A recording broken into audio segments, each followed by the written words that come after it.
तर प्रत्येक व्यक्ती इथं बसलेला प्रत्येक पोरगा प्रत्येक पोरगी कोणत्या ना कोणत्या कलामध्ये गुणामध्ये. सर्वांना जय गुरु. माझे पूर्ण नाव वेदिका लीलाधरजी तेलमासरे आहे.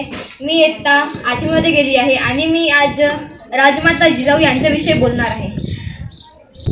शिवाजीराजे भोसले व शहाजीराजे भोसले, संभाजीराजे भोसले या 2 छत्रपतींना घडविणाऱ्या मातेचा जन्म बुलढाणा जिल्ह्यातील सिंदखेड येथे झाला.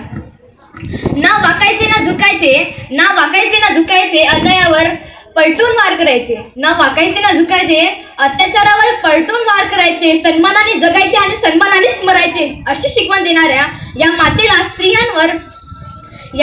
स्त्रियांवर अत्याचार होताना बघितलेले सहनच न होय. तर माता जिजाऊ ह्या एक आईच होत्या. त्यांना 2 मुलं होते. तुम्हाला नाव माहिती आहे? काय भाऊ, झाडे पस्त करून टाकली. या मानवांनी माझे कच्चे बच्चे सुद्धा नाही सोडले. या मानवांनी याचा मला जर असाच तोडण्याचा सपाटा राहिला तर मेल्या माणसाला जाळण्याला सुद्धा मी भेटणार नाही. वृक्षवल्ली आम्हा सोय रे वनच रे, वृक्षवल्ली आम्हा सोय रे वनच रे. मानवा सांगतो ऐकाना, पर्यावरण वाचवाना. पर्यावरण नाही तर जाशील तू मरणाशी. झाडे लावा, झाडे जगवा. जय गुरु.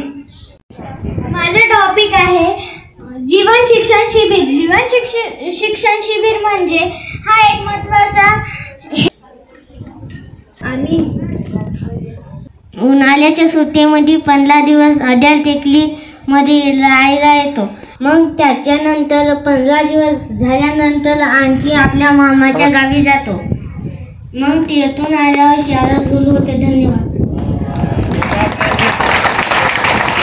माझ्या परिवारातील सर्वात आणि जातीभेद कधी करू नये शिबिराबद्दल बोलणार आहे. जीवन शिक्षण शिबिरमध्ये असेच वेगवेगळ्या अध्याय झाला. सातारा या जिल्ह्यामध्ये झाला. त्या काळातले माणसं म्हणायचे की मुलगी फक्त चूल आणि सर्वप्रथम माझ्या मित्रमैत्रिणींना माझं जय. मी आज तुम्हाला जीवन शिक्षण शिबिर याच्याबद्दल बोलणार. जीवन शिक्षण मध्ये जीवनामध्ये कसे काम करतात.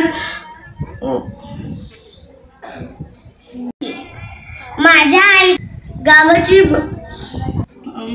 मोर असा चलते मोर की ऐसी चाल असे जैसे कोई शाम से चल रहा हो. मोरचे पंख पूजामध्ये काम येशील. धन्यवाद. आणि मी शेतकरी या विषयावर बोलणार आहे.